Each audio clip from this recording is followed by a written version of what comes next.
Hello बच्चों, स्वागत है आपका हमारे इस ऑनलाइन प्लेटफॉर्म में।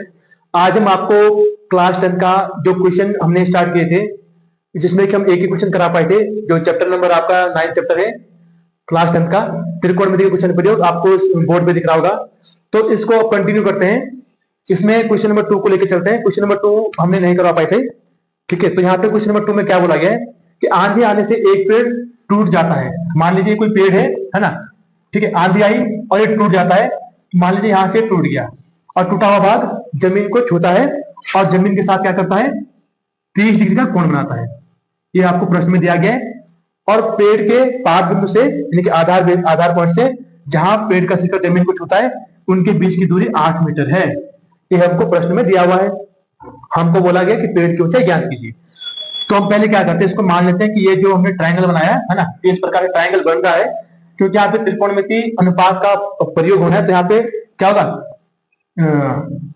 ये ट्रायंगल जो है राइट एंगल ट्रायंगल बन रहा होगा, दिख रहा ना आपको, दिख रहा राइट एंगल ट्रायंगल। तो यहाँ पे मान लीजिए ये है इस प्रकार से पेड़, इसको हमने डी पॉइंट मान लिया। तो माना हमको जो निकालना है उसको मान लेते हैं। माना पेड़ की कुल ऊंचाई, क्योंकि यहाँ पे पेड़ की जो हाइट है वो दो भागों में टूट गया। एक तो ये आपका, तो हम टोटल हाइट को h मान दें, यहां से लेकर यहां तक, है ना। माना पेड़ की कुल ऊंचाई बराबर h मीटर। ये हमको दिया हुआ है ना, ये हमने माना ना।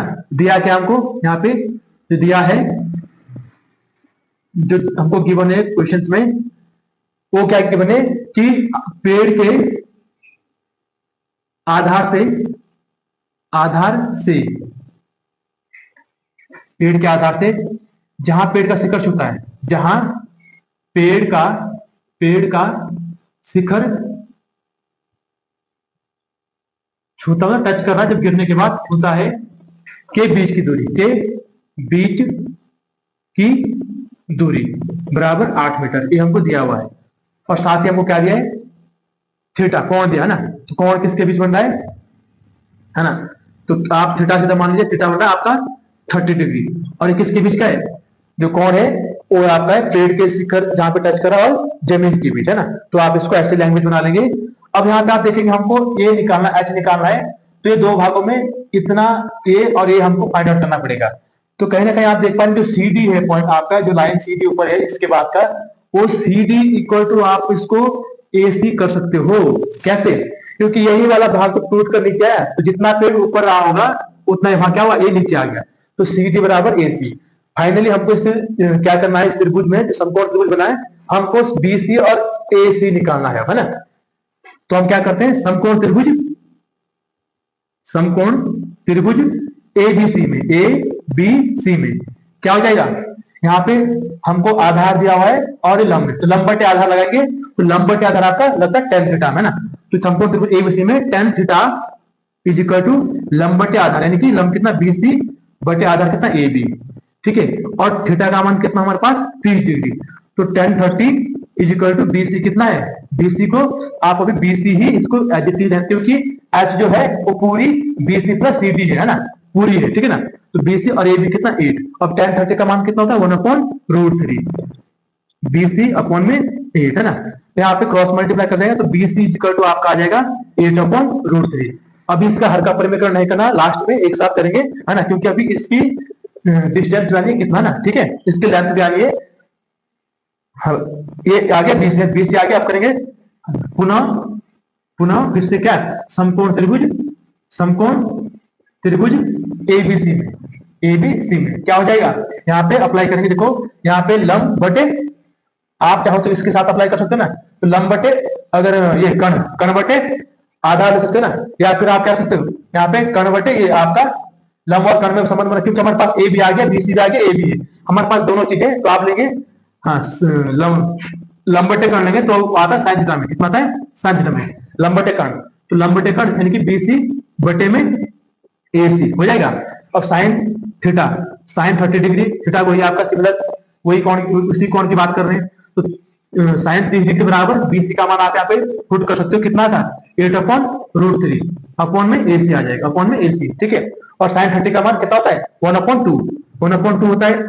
और ये हो जाएगा आपका, इसको क्रॉस मल्टीप्लाई करेंगे तो देखिए ये हो जाएगा, इसके साथ चला जाएगा 8/√3, 8/√3 रहेगा, और आपका ए सी यहाँ पे आ जाएगा। ए सी आप चाहो तो करिए, अभी इसको अपॉन में रखिए, या आप जानते हो कि ये कंप्लीट फ्रैक्शन है, ठीक है ना, और इसके अपॉन में 1 मान के ये 1/AC हो जाएगा, 1/AC हो जाएगा, ठीक है ना। ऐसा भी आप कर सकते हैं, दिख रहा होगा आपको यहां तक, ठीक है ना।